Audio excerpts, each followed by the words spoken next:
This is Dr. Karen, and you are listening to the Facto Leaders podcast on the B Podcast Network, where I share up-to-date, evidence-based practices, my own experiences, and guest interviews designed to help pediatric therapists, educators, and aspiring school leaders design services that support social, emotional, and academic growth and set kids up for success in adulthood. Whether you want to learn effective strategies for your therapy session or classroom, be an influential leader on your team, or find creative ways to use your skills to advance in your career, I've got you covered.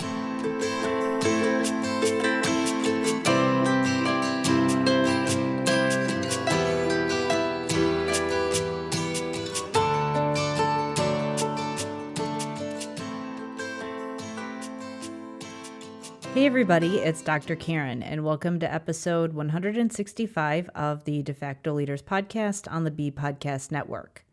Teacher preparation programs should equip reading teachers with the knowledge they need to provide explicit intervention for students who have dyslexia or other disabilities. But what if they don't? Unfortunately, this situation is quite common. That's why I invited Mary Saghafi and Shannon from the Reading Teachers Lounge to this episode to talk about how reading specialists and other service providers can emerge as literacy leaders, whether it be in their current job or within a career transition. The Reading Teachers Lounge is a podcast where listeners can eavesdrop on professional conversations between elementary reading teachers. Shannon and Mary are passionate about literacy and strive to find strategies to reach all learners. Shannon and Mary are neighbors who realized they were literacy soul sisters at a dinner in their Atlanta neighborhood. Once they started chatting about reading, they haven't really stopped. Shannon is currently teaching part-time as a reading resource teacher while she continues to create teaching materials on Teachers Pay Teachers and Boom Learning, and Mary is a private tutor and dyslexia advocate. They began their podcast in 2018 and are currently finishing their 6th season as we recorded this episode. In this conversation, we shared how a litigious situation turned into a reading reform initiative and inspired Mary to make a career pivot. When there's conflict between schools and parents, should you be a united front with your school team, even if you resonate more with the parent's point of view?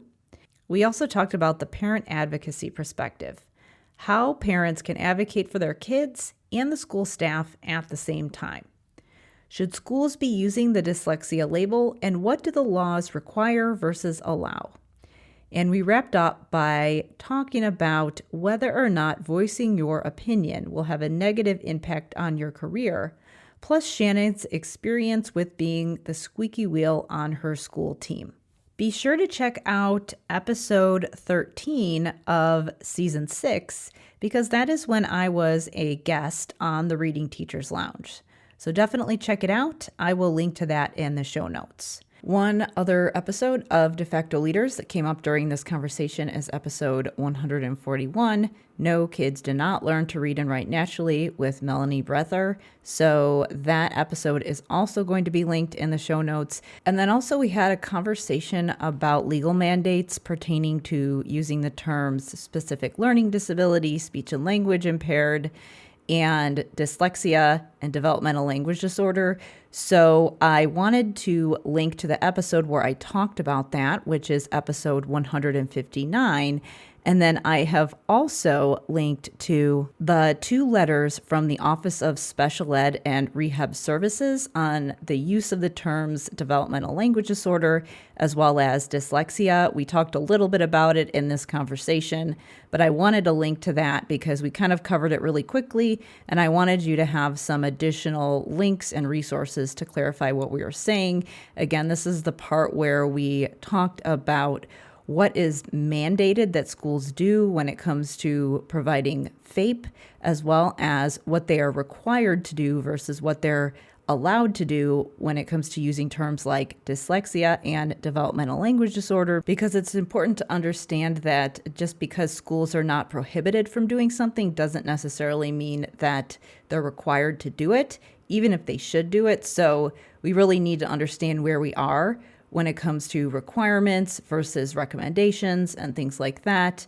So I do link to all those. So definitely check the show notes for those 2 episodes. Again, that's episode 141 and episode 159, as well as the links to the 2 letters from the Office of Special Ed and Rehabilitative Services. Before we get going, I wanted to talk a little bit about Language Therapy Advanced Foundations, my program that helps SLPs and other professionals supporting language and literacy create a language intervention protocol. Originally, I designed the program for speech pathologists doing language therapy, and that is the majority of the people who do decide to join the program. But recently, I have expanded, and I have been getting other people interested in the program as well, such as reading specialists, which is actually how I connected with Mary and Shannon, because Mary was able to see some of my content relating to my language therapy frameworks. In the program, I help you create a system for language therapy that's aligned with the science of reading and aligned with the skills that kids need in order to have strong reading comprehension skills, as well as language skills they'll need in other settings, such as job situations or life beyond high school. So to learn more about the program, you can go to drkarenspeech.com/language therapy. Now, please enjoy this interview with Mary and Shannon from the Reading Teachers Lounge.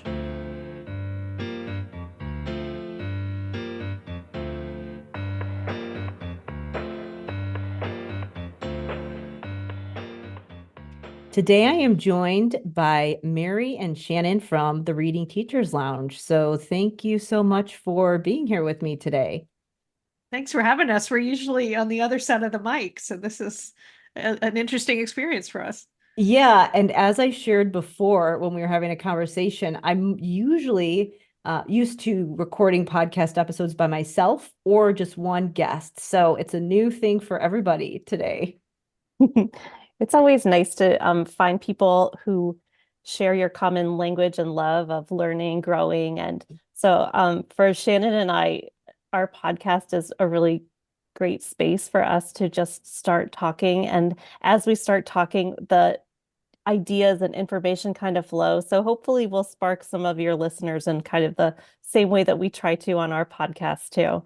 Yeah, absolutely. So I think a good place to start is, why don't both of you share your, as I like to say, your hero's journey. So tell me like about what you did in your professional career so far leading to the work that you do now.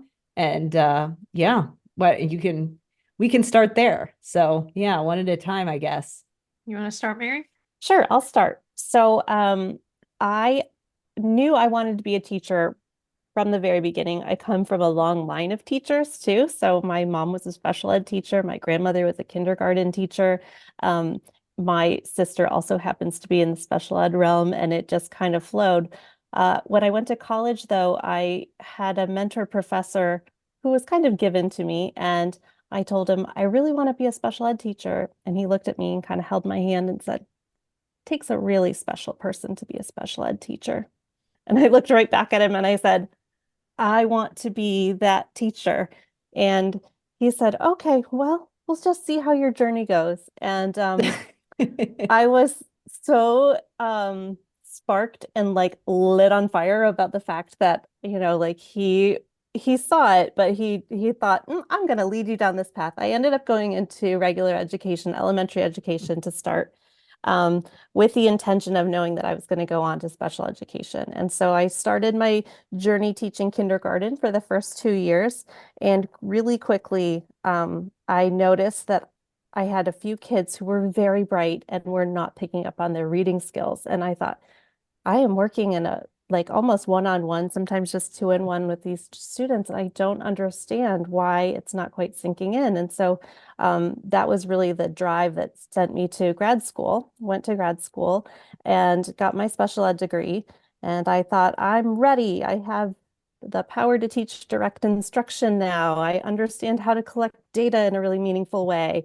And I got into the classroom and I found that there was such a big disconnect, and still not many of the teachers that I was surrounded with knew how to take non-readers and teach them to become readers. Mm-hmm. And in a really unique twist of fate, because I found it to be incredibly difficult, I was kind of put in the middle of a litigious situation where Mm-hmm. parents were suing the school because they didn't feel that the teachers were well trained to help students with dyslexia. They were not wrong. And I was lucky enough to become part of a cohort that was trained in Orton Gillingham. And so I had a pretty significant amount of training, which was really lovely. And it was really wonderful early in my career that I could do that. So I taught special ed for 8 years. And throughout that time, I was also tutoring other students, and I became to kind of hone the craft of working with kids with dyslexia. But I was always frustrated about the other side of the table conversation. So prior to usual special ed meetings, we'll have a closed door meeting before the parents come, and the administrator would say, you can say this. If they ask for this, we can give that. If they don't ask for it, don't say anything kind of conversations. And I was so frustrated by that because what I really needed was for a parent to ask for a resource or some help or something so that I could actually get help to help this student. It was tricky with some of the administrators that I was working with because they really did not have very good background for elementary education. Most of the time they were like high school teachers who were moved into a leadership position at an elementary level, and it was kind of interesting. I ended up switching schools. I was blessed to meet some rock star teachers who I was paired with, and it was like one of those dream situations where we were sharing a classroom together. Our kids were rocking. It was so great. I was on such a high. It was wonderful. And my own family came along, and I was fortunate enough to be able to say, I don't think that I can devote the amount of time that I think I need to devote as a classroom teacher, and be a good mom at the same time. It was really something that I identified so strongly with being a teacher, and being able to pull away from that was so hard. So I was able to kind of like hone what I thought was so important. And I went and I got some certification in dyslexia advocacy. I got some extended training in dyslexia, and I started working with parents more because I found that what I needed to do was coach parents along. Parents are their own child's best advocate. They just often need the language and the confidence boost, just like their own children need to understand how to navigate the school system. And it has been a really wonderful journey for me navigating this. Shannon and I met, and as we like to say in one of our catch lines, is we met at a party in our Atlanta neighborhood as neighbors, and we just started chatting, and we haven't really stopped. We think that this is probably the best way to share how we continue our professional journey. We try to be really honest in the way that we come and learn things. Sometimes we don't always learn it the easiest way, and we are really ready to admit where our mistakes and our faults were, but then also how do you kind of progress forward and strive through those hard times. So Shannon has become such a great friend of mine, and we have really dug deep into a lot of research. And I think that it's given me a different level of confidence that I definitely didn't have in my younger teaching years. But I think that the key that I want to really share is communication. You have the power to communicate. We all can communicate. If you're feeling like you're struggling with it, you need a communication partner to join you along the way so that you can share the message and make the impact that you want, reach the most people. So that's kind of how I've come here. It's a long story. Yeah, it is. And I have a lot of side questions. I do want to make sure that we do both intros though. And Shannon, let you share about yourself. And then I'm curious about, I want to know about even back to the professor that was like, are you sure you want to be a special ed teacher? And then the principal, and then get to parent advocacy. But Shannon, why don't you share about let's rewind back in time, because we've kind of gone through that with Mary, but yeah. Sure. Go ahead. So I started teaching in 2002. I was recruited to come teach in Georgia, and I started as a third grade teacher and taught there for 4 years and got a reading specialist job without knowing how to teach kids how to read. I didn't want to tell the Oh, principal that. interesting. Yeah. Interesting. So luckily our very first episode of the podcast, of our own podcast, Reading Teacher Sounds, we talk about, how I learned how to teach reading, but a lot of it came from Wiley Blevins' books. That's really where I learned how to teach reading, but it was a lot of experimentation too. And so I was reading specialist for quite a few years at my first school.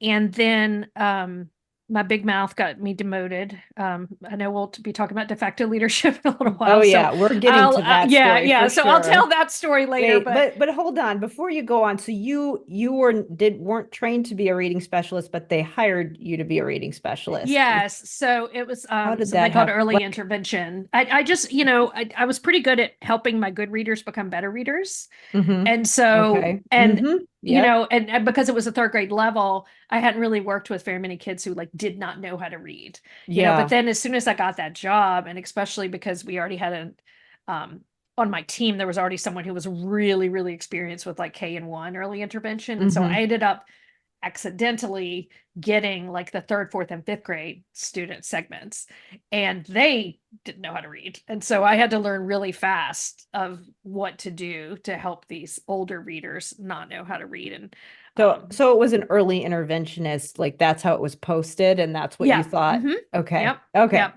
All right.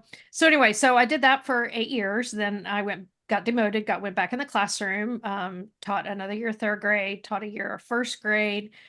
Things were not good at that school because of administration. So I ended up leaving that school district, got hired as another reading specialist at a different school district.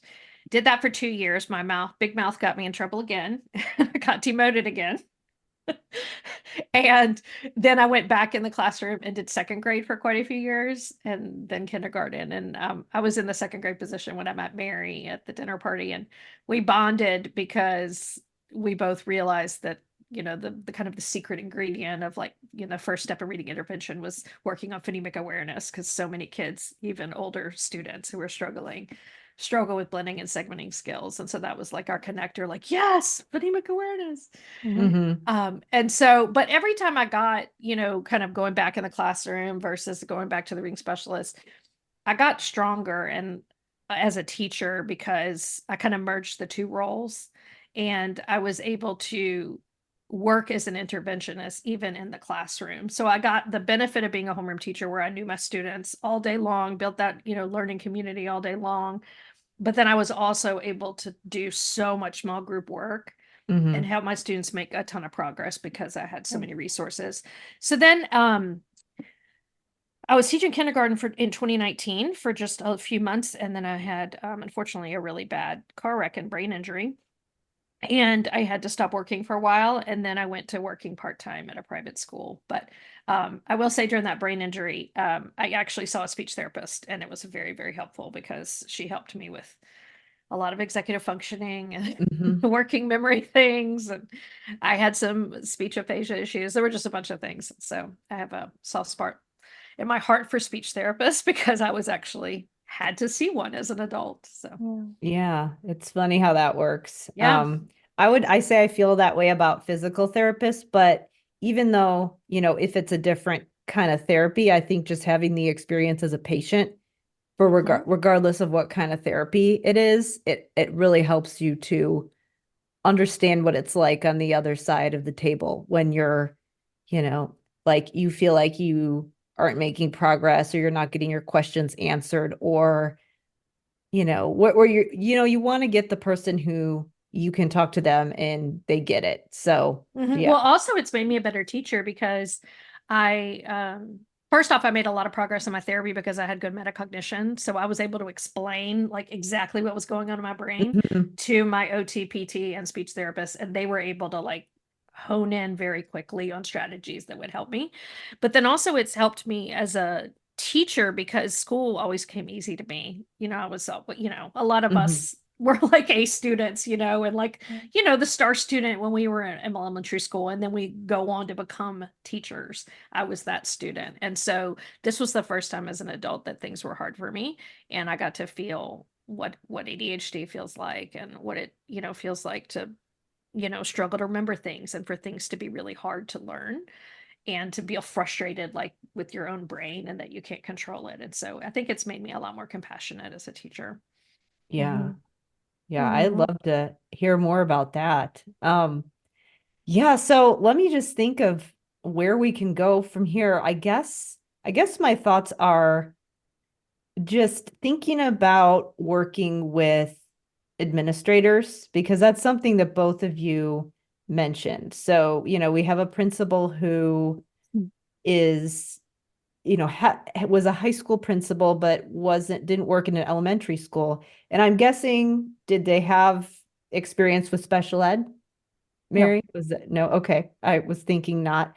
And that doesn't necessarily mean that they're like, I worked with a principal who was a PE teacher, and Yep. she did, was great about pulling in subject matter experts and, being there when we were doing things relating to special ed, but not everyone does that. And then, Shannon, I would love to hear your experience. So let's start there with, all right, we know that teacher preparation programs for reading, especially with special ed, we need a lot of work as far as making sure that teachers are prepared.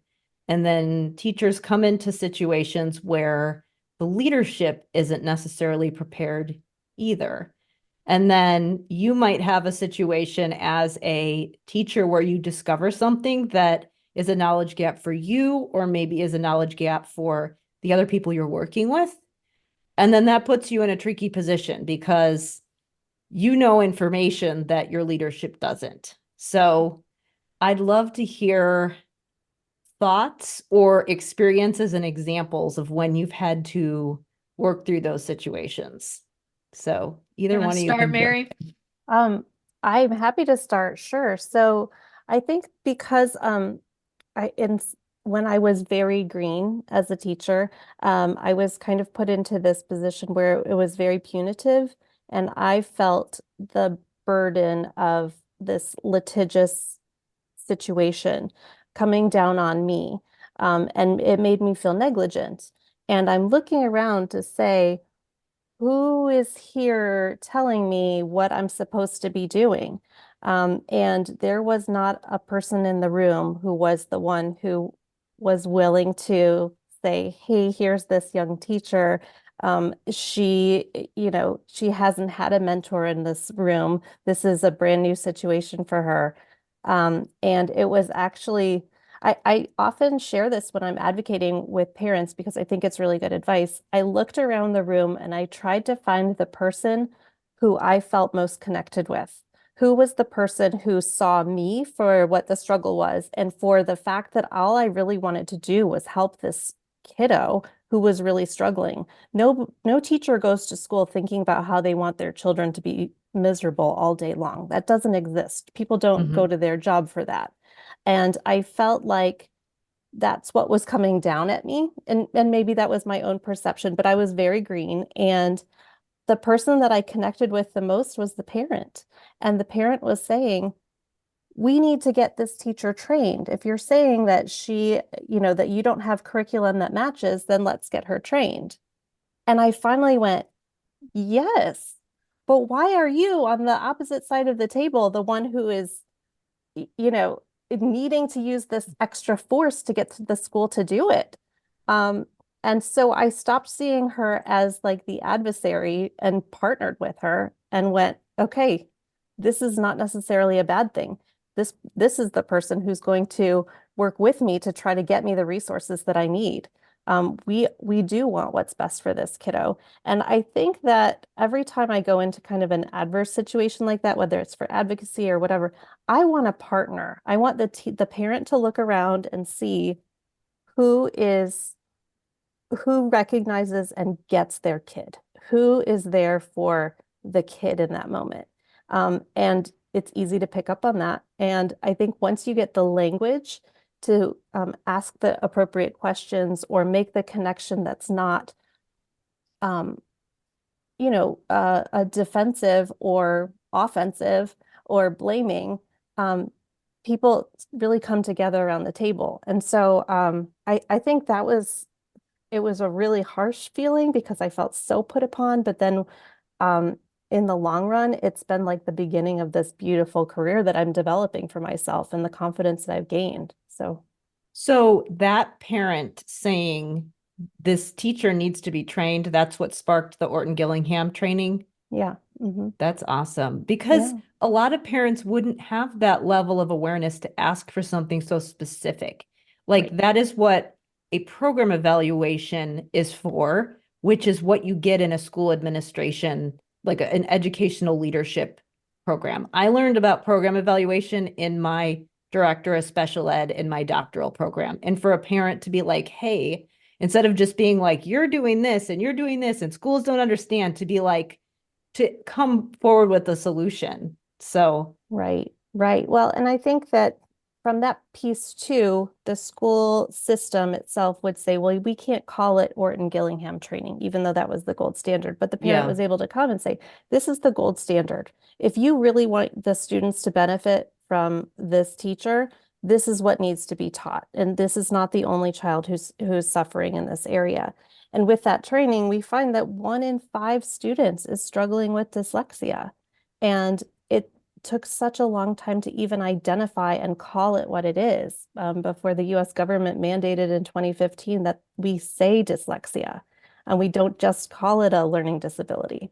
Yeah, that's part of what is, because I was just looking into that as well, because it says we're permitted to use it. It doesn't say we have to use it. So that's where it's Correct. confusing. And I am in favor of the diagnosis and what we use being as specific as possible, Me but too.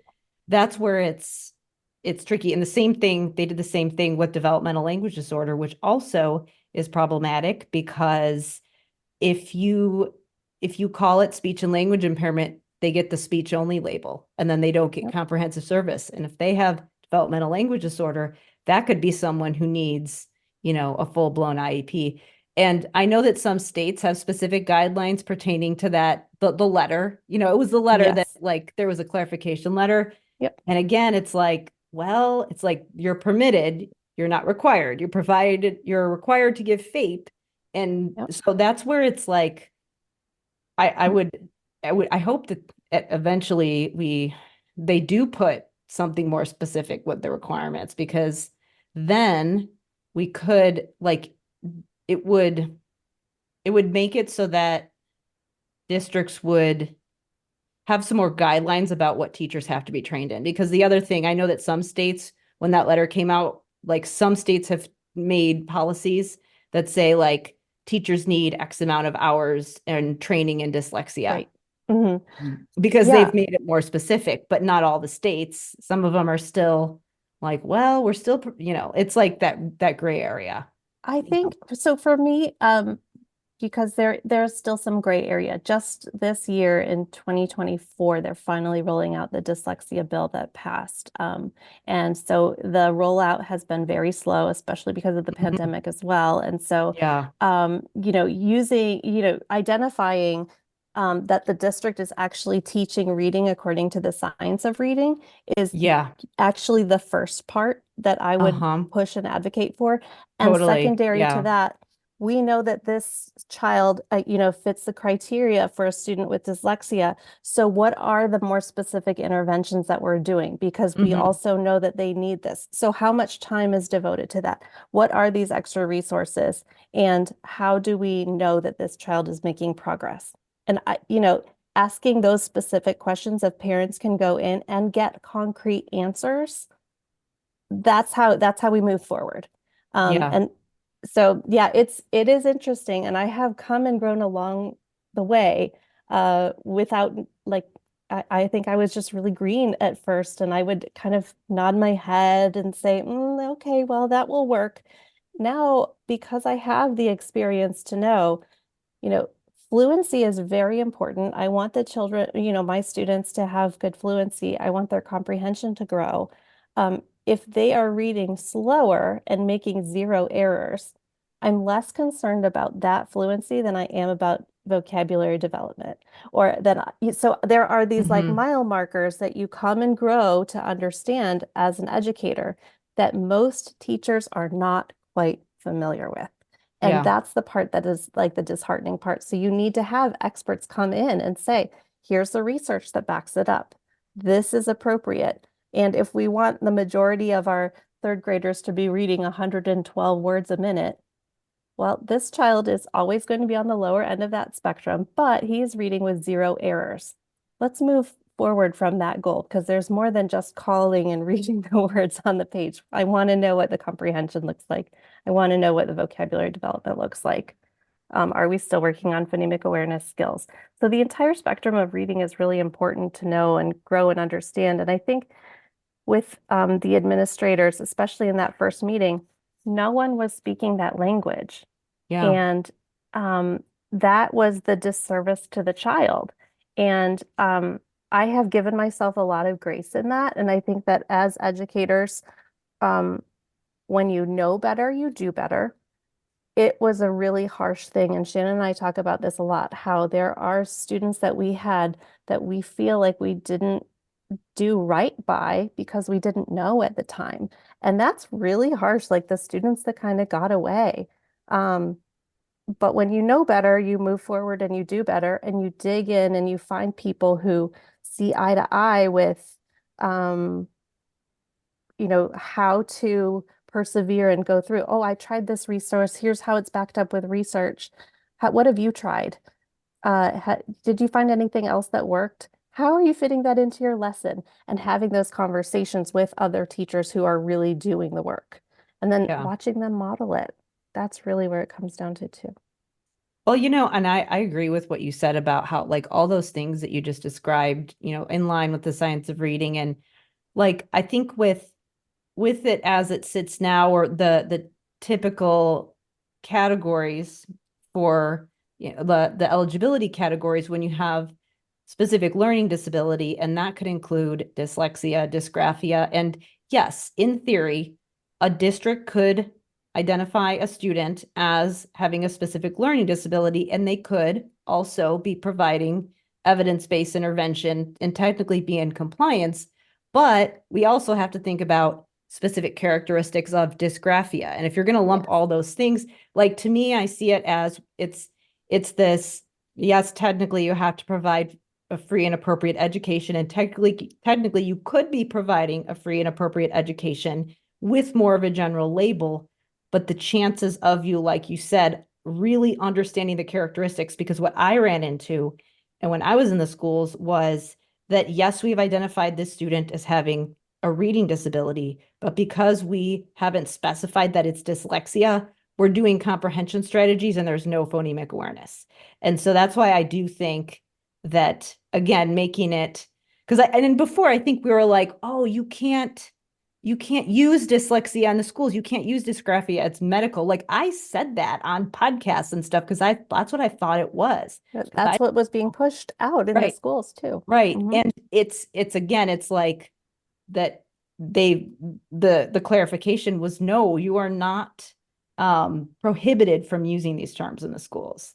And that's where like that was the big aha moment for a lot of people. Same with developmental language disorder. But yes, that's true. That's really true. I think that just in the same vein as what you're saying, being as specific as possible is great, because whether or not you put a label of dyslexia or even just specific learning disorder, what you really want to know is what are the gaps that I need to fill for this child so that they can come have access to the curriculum.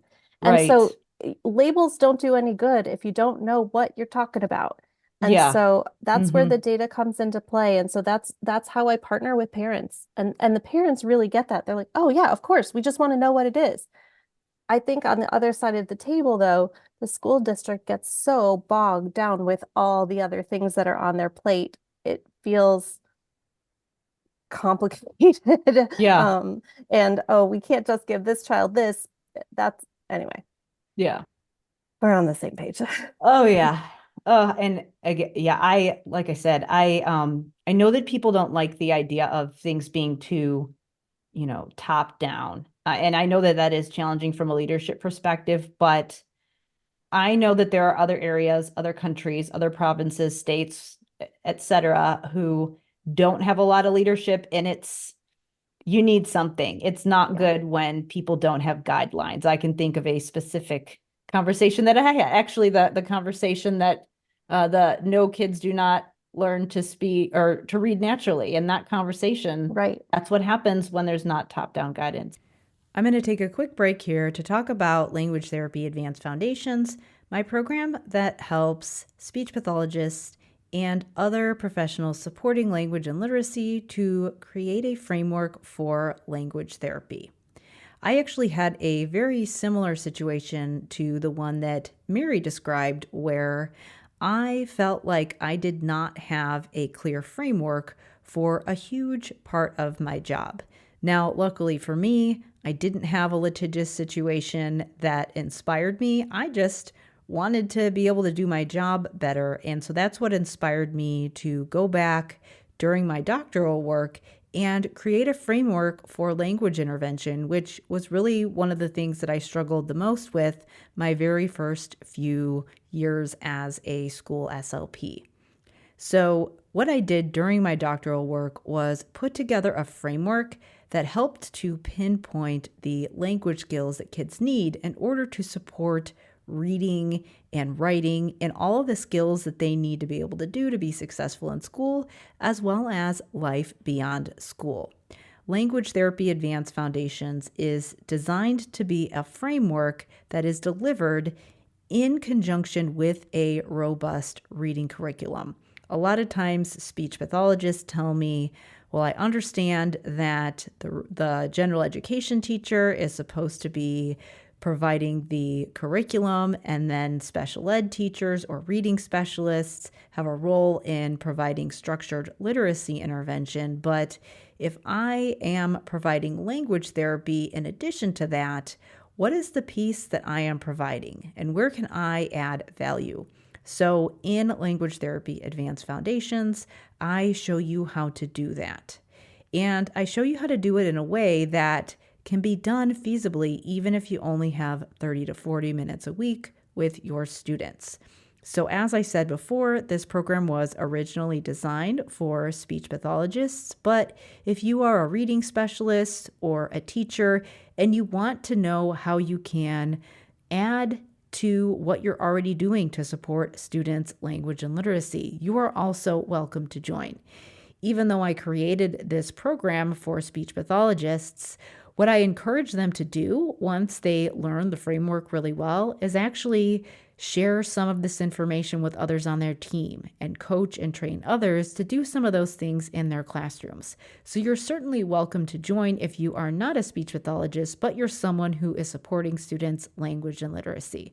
To learn more about the program, you can go to drkarenspeech.com/language therapy.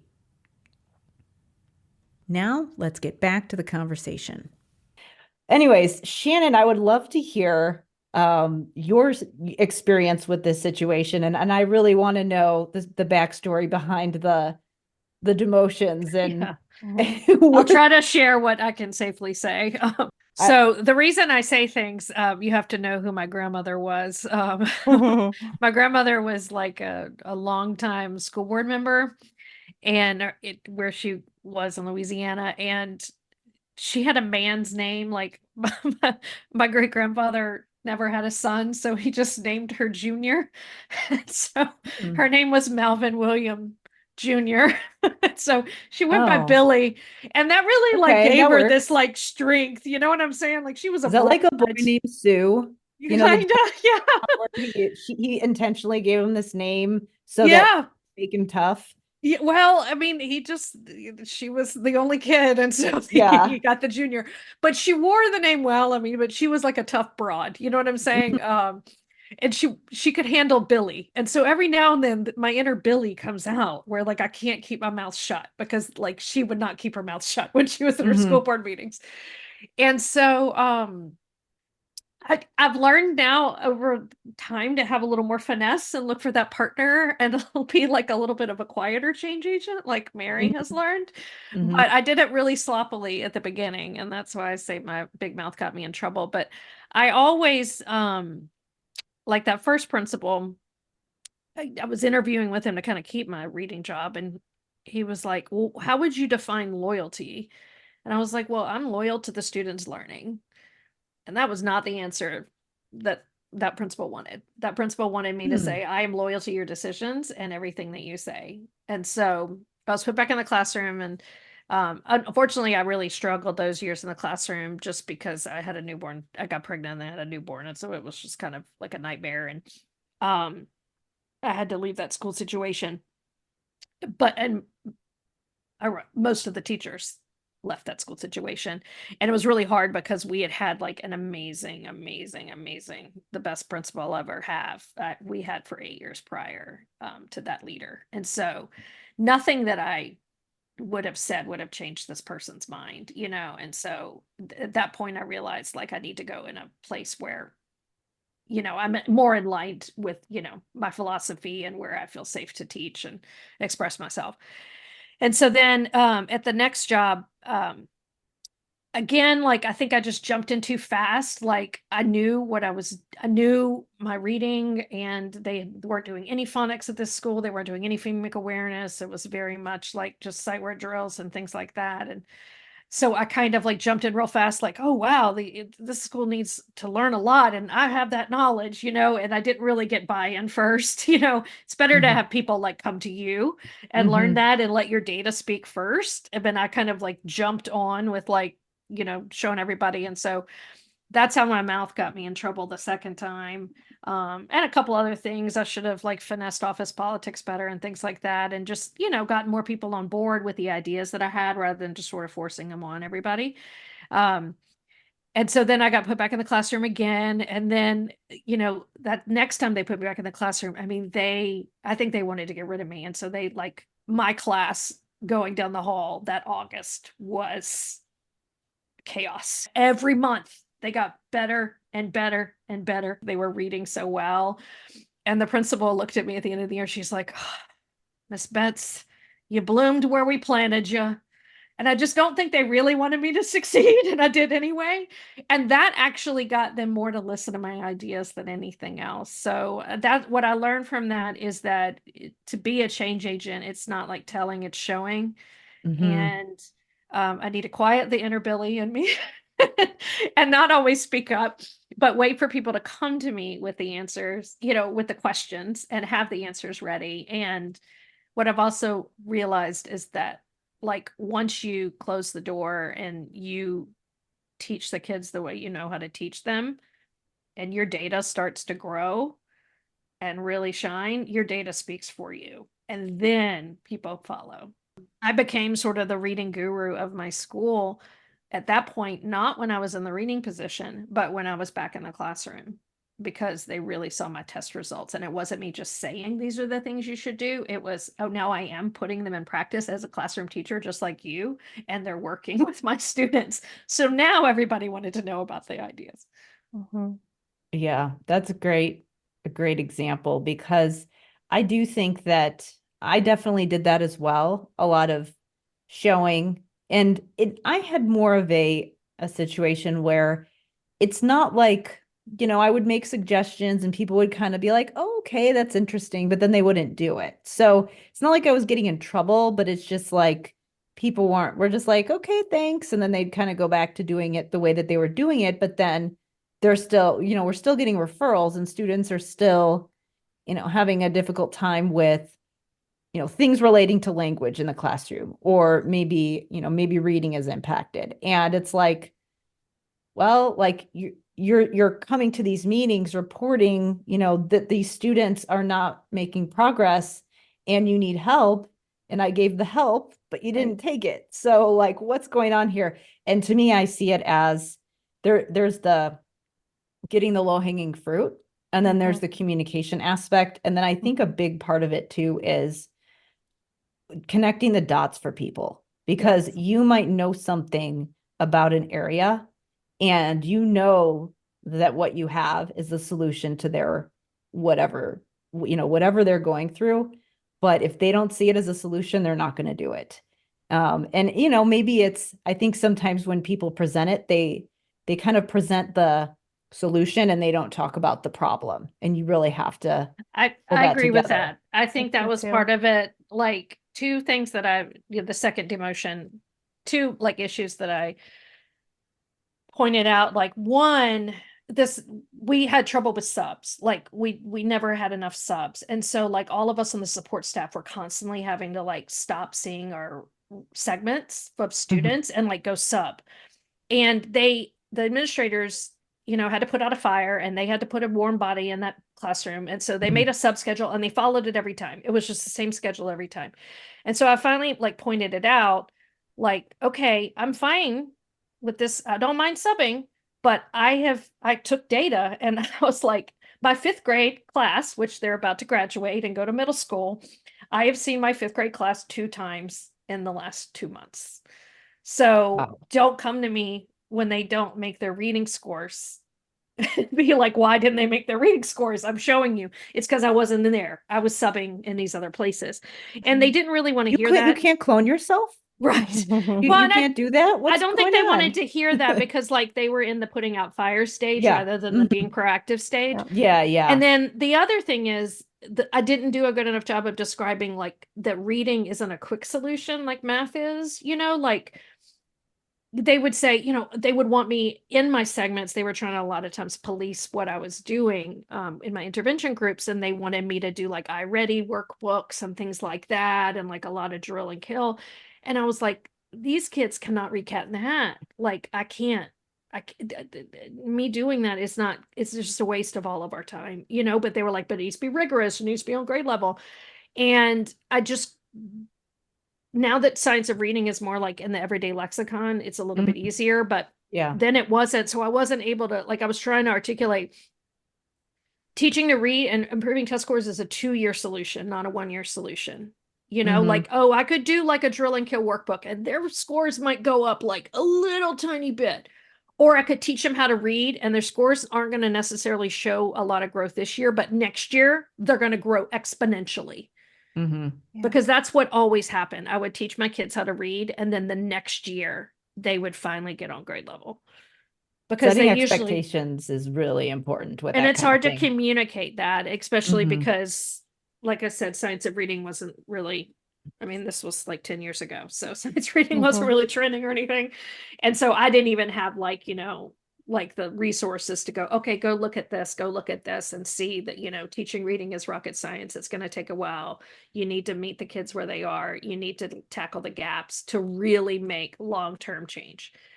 And they were just in that kind of short frame. Let's put out this fire and let's just get to tomorrow. Let's put out this fire and get to the end of the month, I think the parallels that I often see with like the executive functioning piece as well, and the reading, it's like, here is this end outcome over here. And then there's all these little checkpoints. And if you're only measuring the end outcome and you're not measuring the checkpoints, then you think you're not making progress and you give up and you think it's not working. That happens a lot with the executive functioning piece because like, let's say you have a student who's struggling, and I'm, again, with dyslexia and ADHD, we always have comorbidities. And so, and also then we have kids who don't like to read because reading is hard and you have to go through this learning curve. And then they might have some, maybe they have ADHD as well. And so sitting through something that they don't like is difficult. But then also now they're not getting reading instruction that's appropriate. And they're just being asked to do over and over again something that is difficult for them without support. And so you're saying like, okay, we need to do phonemic awareness with them. Are they going to just like hop in there and be excited about it right away? No, they're going to refuse because they're used to it being hard. So when you get that refusal and them, not being super excited about it, people are like, oh, they're not engaged. So we must be on the wrong track. Let me say, I've never had that experience. Like the kids, every single time I gave them a phonemic awareness activity were like they were overjoyed. I mean, even like I would give fourth and fifth graders little beginning sound sorting task, and they were like, "Oh my gosh, this is fun," because it was finally on their level. Yeah. Well, So that's the thing. I've They feel never had a student successful. refuse to do that, but Well, I have for sure. And I think in the special ed realm, because they feel so much failure, Hmm. it is really uncomfortable when they have either checked out of work for a long, like I'm often thinking of kids who are identified after third grade, and you finally get them and you finally are like, okay, we've got some work to do. They are already burnt out and Yeah. feel so It's hard. behind. And so you spend a lot of time, and I think this was maybe where I first figured out that partnering with a speech therapist was really helpful for me when I Hmm. had students who had speech issues, or I would say, how do you get the buy-in for them to do these multiple practice turns all the time? Or, we're doing drills together. But I need to make it fun. And I learned how to gamify a lot of things Hmm. through my speech therapist friend. I learned how to, yeah, you gamify even in your initial assessments. Like Mary gets oh, them definitely. into that gaming mode the first time she meets the students. Well, because, and I think there's the executive functioning part. And this is my mantra, especially this season in our podcast, is making the invisible visible. So when a student Yeah. comes to me, I will say, I'm going to ask you to do hard things today, and I'm going to ask you to do some easy things today. And what I need you to do is tell me, because I don't know what it looks like inside your mind yet. I'm going to do some Mhm. things and I want to find out how you learn. And so much of the time, just telling them the reason behind what's the purpose. And we talk Yeah. about this too, when you're starting anything with any group of people, give them the purpose. um, People like to know what the expectation is or why you're Hmm. doing things. Um, it goes a really long way. So I think setting the purpose is great. And then I often, no, not often, I always tell parents, I'm going to ask them to do hard things and work hard for an hour with me. So after this, hard assessment that we do together, maybe they'll earn some time to go to the park afterwards. Maybe they'll earn a popsicle from the shop around the corner. But I'm going to have them do 20 tasks with me, and then I vary the reinforcement. And I think that's the other piece is that when you work with struggling learners, you have to figure out how to get that buy-in first. Um, Otherwise, they don't believe you. Mhm. And you might believe in them, but they don't believe that yet. And Yeah. so you have to be authentic in that. And I think that that's true for adults and other people as well. You can tell when your leadership doesn't believe in you, or they want to micromanage everything, or they don't understand what you're doing. So they're going to just tell you to do something different. And it's not quite the right thing to do. It's really frustrating to be in that position. So this is a people issue. When you're in a leadership position, you have to understand the people that you are trying to shepherd um, along the way. And they have to feel valued and they have to feel seen and understood. Um, I think that's what leadership is. Hmm. Yeah. Well, and like there's so many different ways that you can do it. There's the people who we see officially as leaders, the administrators. And then there's the teachers who technically, I think sometimes teachers don't think they're leaders, but I would disagree. I would say that Me they too. are. Same with the therapists. And then there's the kids, there's the parents. I mean, I even see when you're talking about getting buy-in, I think that sometimes people get stuck in trying to convince students of something and you can't reason them through it. You have to do what you were saying, Shannon, where you put something in front of them Mhm. and get them to that next step, give them that something that they're going to do that's going to help them experience a win. And that's often how the buy-in comes, is that you give them something that helps them realize that they can be successful. And I think that when we don't understand what dyslexia is and we're asking kids to do these things that aren't in line with their needs, we're setting them up to just have this really negative self-image because they're not able to experience success because we don't have that scaffolding. Yeah. So, So Yeah. Karen, we were just speaking with a guest on our podcast. Um, a guest named Kelly Butler from Mississippi. Mm-hmm. And she was one of the driving forces between behind the Mississippi Miracle of just getting their test scores. Their reading scores have just risen exponentially over the last 20 years because they've taught the science of reading basically to every teacher in Mississippi. And so we were asking her tons of questions about sort of the nitty gritty of how did they actually manage to do that? Is that episode out? I want to. No, it's going to come out soon.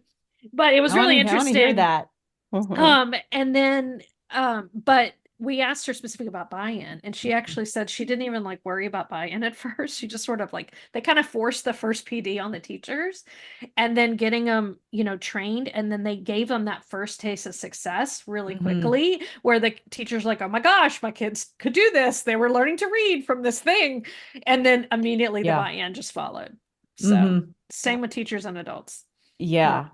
Same with students and adults.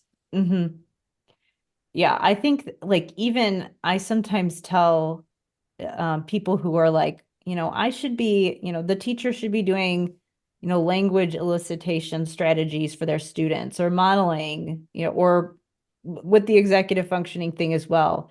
They're like the speech pathologist, or why are people telling me this isn't within my scope or this isn't my job? How is it not my job? And I don't think it's just the speech pathologist's job, but I think that the speech pathologists are qualified to be people who can emerge into a leadership position. I think it's the social worker, a special ed teacher, anybody on that related service provider team, really, I mean, can do it. Obviously with speech pathology, because we do have the training with the brain. And I mean, I got my training started with my TBI course actually, but I mean, anybody who sees that it's a need can make that happen.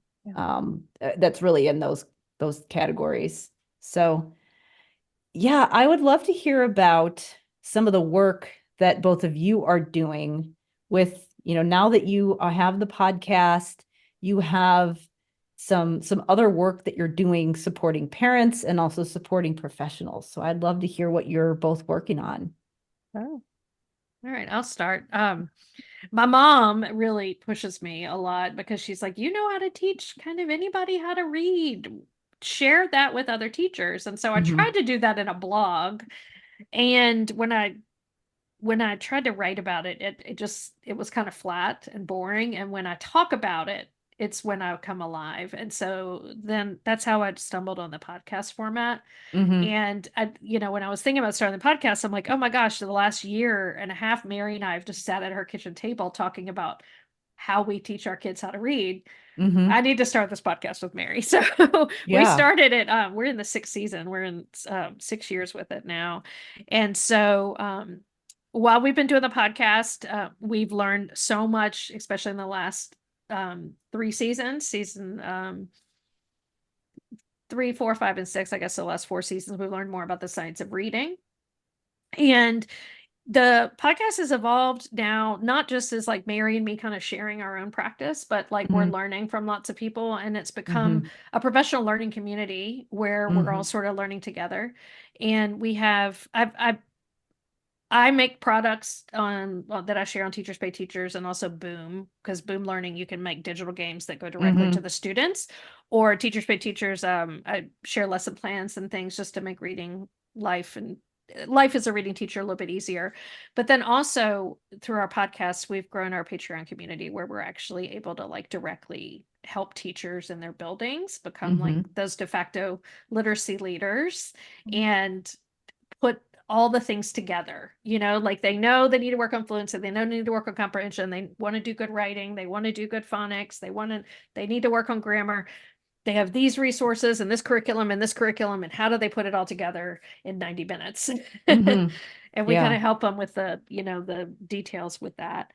And so that's what we've been working on. We present at conferences. We in our Patreon, we also do kind of deeper dives in topics, and Mary and I like to just study even more deeply about different topics. And so we'll share those with our Patreon community.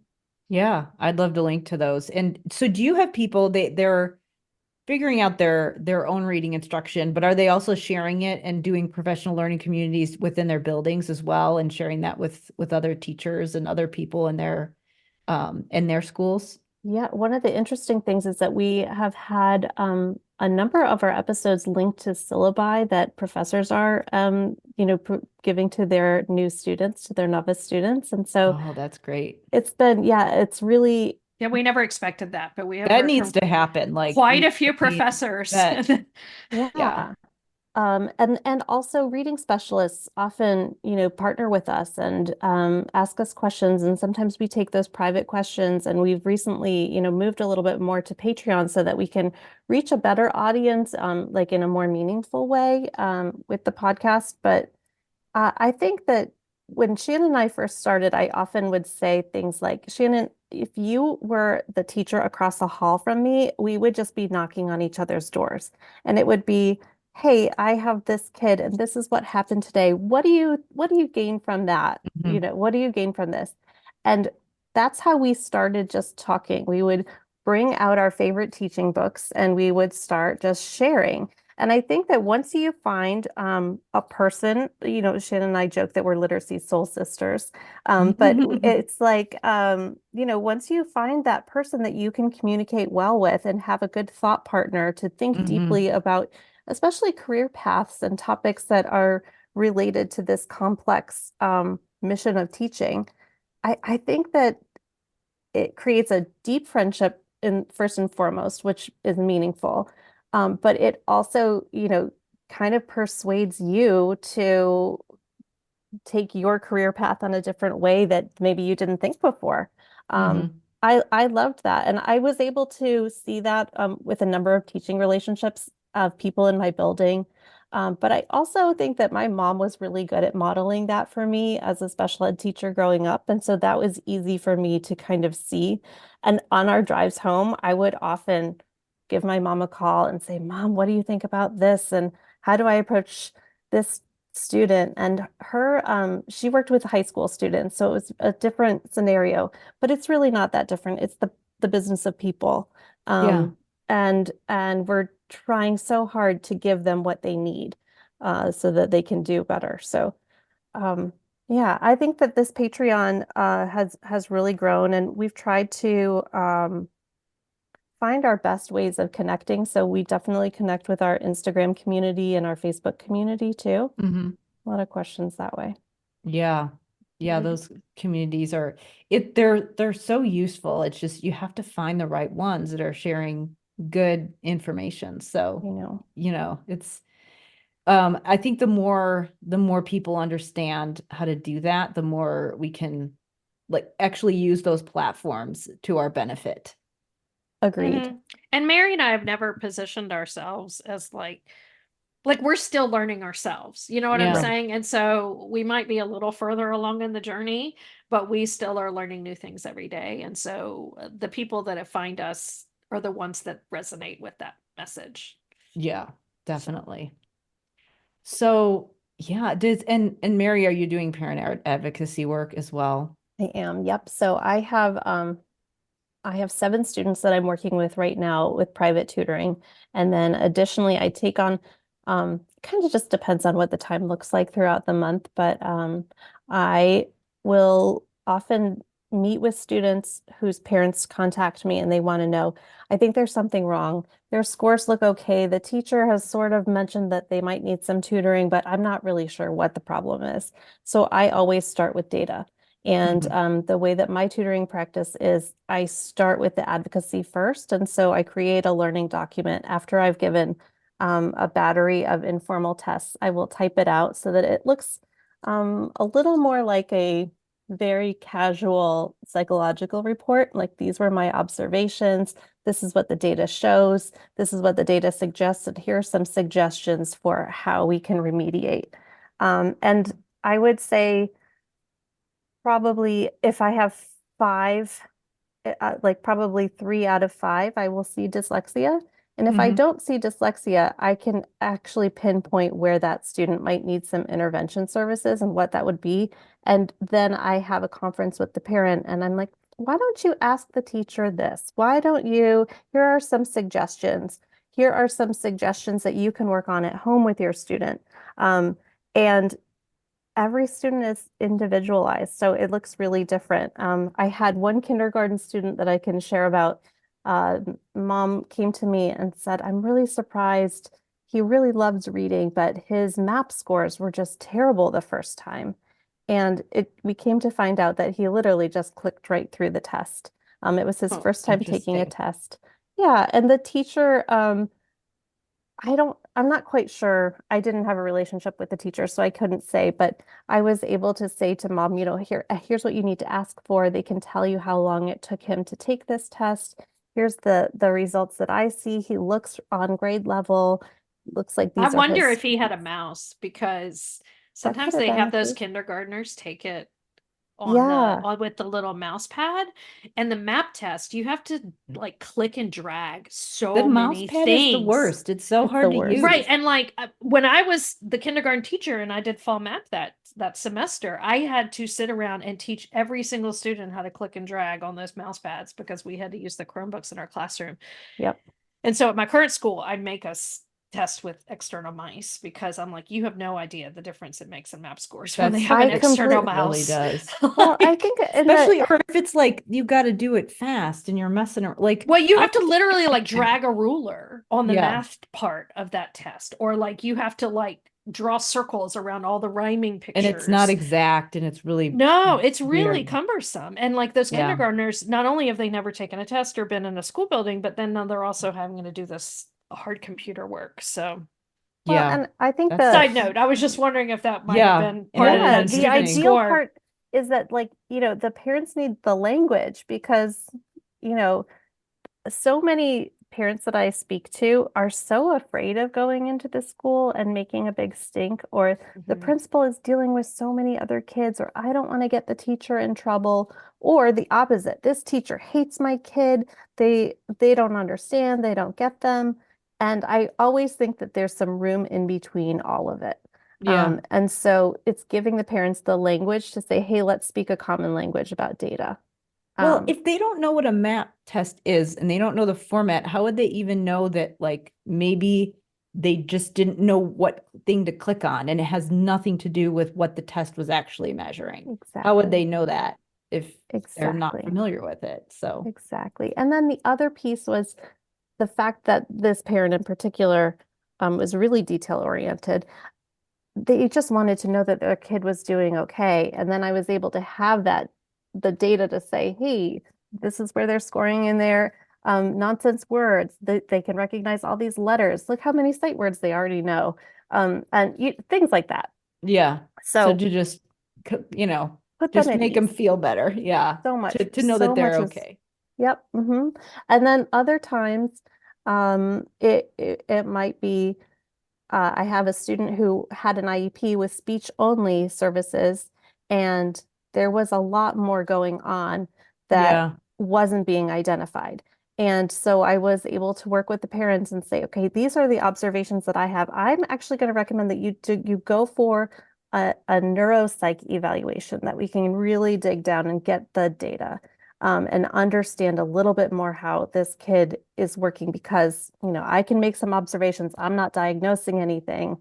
And then with that, we're able to take it to the school and then go and proceed.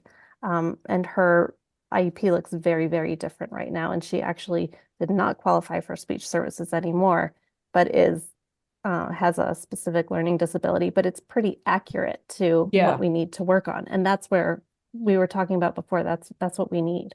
Yeah. Well, and that's the problem, is that sometimes it was like I would have the speech only kids, and then it was like, okay, you're treating this like they just need, like, you're lumping them into a category of Articulation only, or yeah, exactly. Yeah. Which again, sometimes articulation it is indicative of things that could impact reading depending on what's going on. But I think the lack of understanding and thinking, oh, it's just speech, it's simple. It's not. And Right. that's kind of the issue with not understanding developmental language disorder, and I always felt like when it was speech and language, we were at least moving in the right direction if we went with specific learning disability.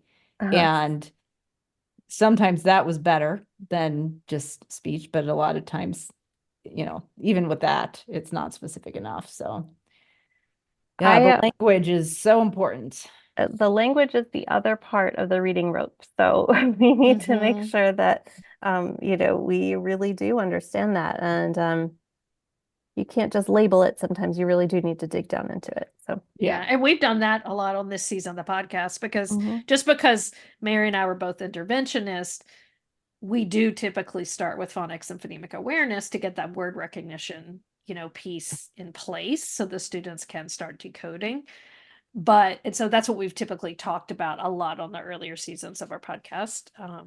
But now we're really digging deep into the science of reading comprehension. It's been fascinating. Yeah, it is. So much stuff there. So, well, thank you so much for being here with me today. Thank you. We always love talking to you.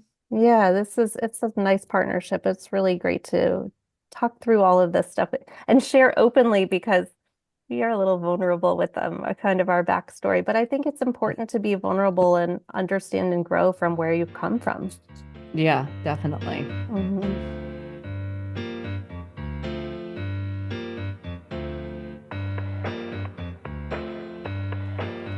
Thank you so much for listening. Be sure to check the show notes for all the places you can go to learn about the resources that Shannon and Mary offer, as well as check out the Reading Teachers Lounge, their podcast. And definitely listen to season 6, episode 13, when I was a guest on their show. I will be linking to that in the show notes. If you are interested in learning more about Language Therapy Advanced Foundations, my program that gives speech pathologists and other professionals a framework for language therapy, then you can do that at drkarenspeech.com/language therapy. As always, it helps me so much if you leave me a rating or review wherever you listen to your podcasts. And if you have a suggestion for a guest, or if you're interested in being a guest on the show, or if you're interested in having me be a guest on your show, you can email me at talktome@drkarenspeech.com. Thank you so much for listening, and I will see you next time.